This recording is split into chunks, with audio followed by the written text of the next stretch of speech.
Oh ya, saya cerita sedikit. Saya ini kemarin habis di notis sama majikan, tapi dengan alasan tidak membutuhkan CC. Terus? Kebetulan saya punya pacar orang Hongkong, Miss. Terus? Nggak denger dok suaramu pedot-pedot dok, sing banter dok. Oh, halo? Terus? Terus? Ya. Kamu punya pacar orang Hongkong terus? Iya, dan sisa waktu saya tinggal di Hongkong, ini kan saya pulang tanggal 31 Mei bulan ini. Gitu. Nah, saya itu rencana ada mau nikah sama orang Hongkong, Miss. Tapi bisa nggak, Miss, kalau menikah dengan visa turis? Mbak, jangan kresek-kresek Mbak, handfree-mu Mbak. Berhenti yo, diemo dulu kalau ngobrol. Saya nggak pakai handsfree. Iya, tapi kemeresek saya. Diemo dulu, boleh nggak? Oh, sebentar. Oke.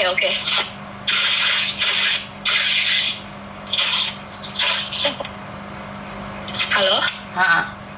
Masih kan? Iya. Oke. Udah jelas, Miss? Sudah jelas. Bagaimana pertanyaannya, sayang? Maaf. Iya, gini, Miss. Saya kan mau menikah sama orang Hongkong, dan sedangkan saya itu kan tinggal masa di Yakin dok, kalau kamu dengarkan suaramu sendiri pedot-pedot dan saya nggak dengar kamu ngomong apa. Masih nggak, Miss? Masih.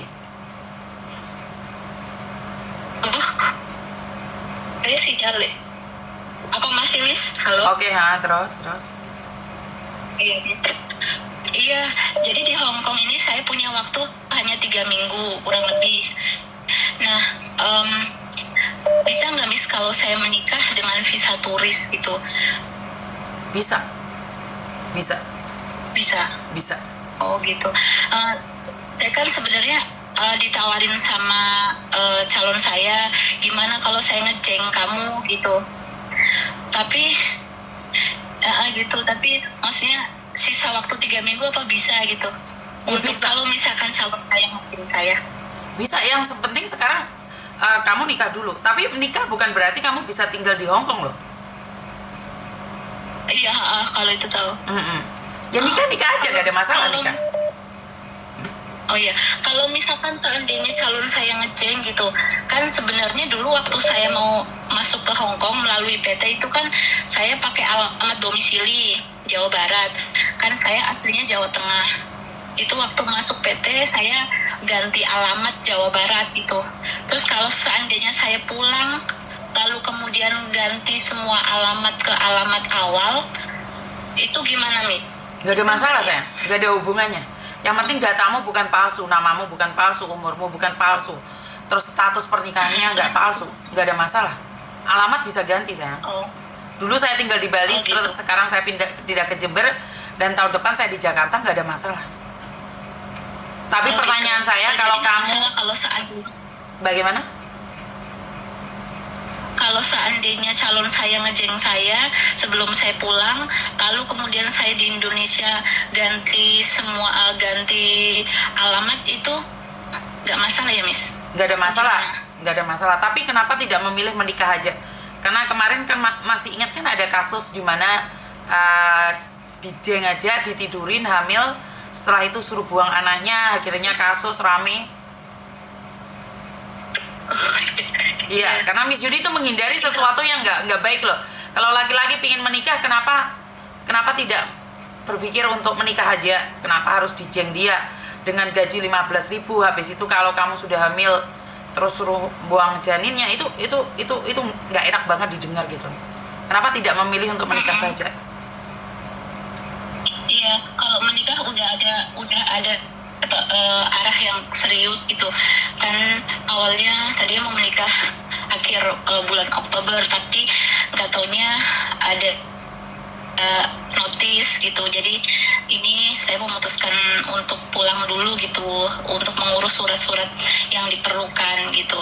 Terus sebelum menikah juga sebelum menikah juga mau apply di Hong Kong Marriage Register gitu. Itu lebih baik. Jadi kalau kalau ditandatangani saja sudah banyak contohnya. Pacarnya yang nanda tanganin, habis itu giliran pacaran putus, terus kamu di backlist, di fitnah, itu saya ngeri banget. Kenapa saya tidak suka kalian dijeng atau ditandatangani oleh pacar kalian? Itu saya nggak setuju, Mbak. Karena di akhir cerita kita yang dimanfaatkan, kita yang kalah, dan miris pokoknya. Banyak sekali cerita-cerita yang sudah ada. Nih buat jenengan, karena saya kenal jenengan loh ternyata. Saya kenal jenengan, saya tahu jenengan loh. Jadi jangan buat saya kecewa ya. Jangan buat saya kecewa. Saya pinginnya kamu nikah aja. Jangan sampai kamu kumpul sama dia, pada ujung-ujungnya dan akhir ceritanya ngenes. Saya tidak ingin cerita-cerita tragis-tragis yang sudah terjadi itu terulang dan terulang lagi. Iya, Miss, karena banyak kasusnya saya juga lihat di beberapa konten juga ada buat pelajaran juga. Tapi alhamdulillah saya juga kenal sama calon ini cukup baik, kenal keluarganya, dan sekarang alhamdulillah calon saya juga udah masuk Islam gitu. Jadi kayak udah bisa lihat seriusnya gitu. Terus kemudian ya gitu, makanya saya telepon Miss Yuli dari kemarin mau coba gitu untuk menanyakan apa bisa kalau misalkan dijeng lalu kemudian ganti alamat, karena yang jadi masalah yaitu karena alamat saya itu alamat domisili. Gak ada hubungannya saya. Gak ada hubungan, gak ada masalah. Gak ada hubungan dan gak ada masalah.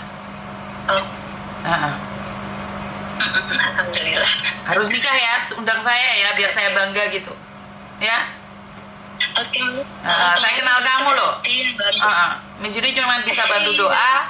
Jadikan kisah-kisah kemarin itu sebagai landasan bahwa jangan sampai mau ditandatangani kontrak oleh majikan, tapi diajak tidur, digaji, setelah hamil dianiaya sampai ditendang, diapain, habis itu kita dibuang, di backlist dan nggak bisa masuk Hongkong lagi. Itu sudah banyak sekali contoh-contohnya. Saya tidak izinkan itu terjadi pada sampean ya sayang ya. Amin, Miss. Terima kasih, Miss. Berarti kalau seandainya saya pakai visa turis, sebelum pulang saya harus apply ke Marriage Register, kemudian saya pulang menunggu jadwal, lalu kemudian saya datang lagi ke Indonesia, setelah menikah baru pulang ke Indonesia lagi untuk menunggu visanya ya, Miss? Betul. Sudah jelas sekarang. Sudah jelas ya. Selamat ya, nanti undang saya ya, biar saya tidak hanya mendengarkan yang jelek aja, setidaknya saya mendengarkan kabar baik dari kalian. Ya. Izinkan saya jadi saksi hidup bahwa tidak semua para pekerja migran itu kalau nikah sama orang luar itu nasibnya kurang baik. Ya? Iya, betul. Semoga semua yang nikah dengan orang Hong Kong juga bahagia terus, sukses terus, nggak ada kisah yang menyedihkan gitu, jangan sampai lah. Terima kasih Mbak G. Sampai ketemu lagi. Terima kasih. Oke, Bapak. Oke, terlalu banyak kisah-kisah tragis, terlalu banyak kisah-kisah luka, terlalu banyak air mata yang sudah dikeluarkan oleh teman-teman kita yang hanya berpacaran saja setelah ada sesuatu di antara dia dan dia terpaksa mimpi-mimpinya hilang, terkubur begitu saja. Jika kalian telepon saya dan saya marah sama kalian, saya gampari kalian dengan kata-kata yang menyakitkan, jangan sakit hati ya, karena saya tujuannya hanya ingin mengingatkan kalian bahwa hidup ini tidak seindah dalam foto profil. Hidup ini sangat bermacam-macam, cerita-cerita tentang hidup kita. Halo, assalamualaikum. Iya Mbak.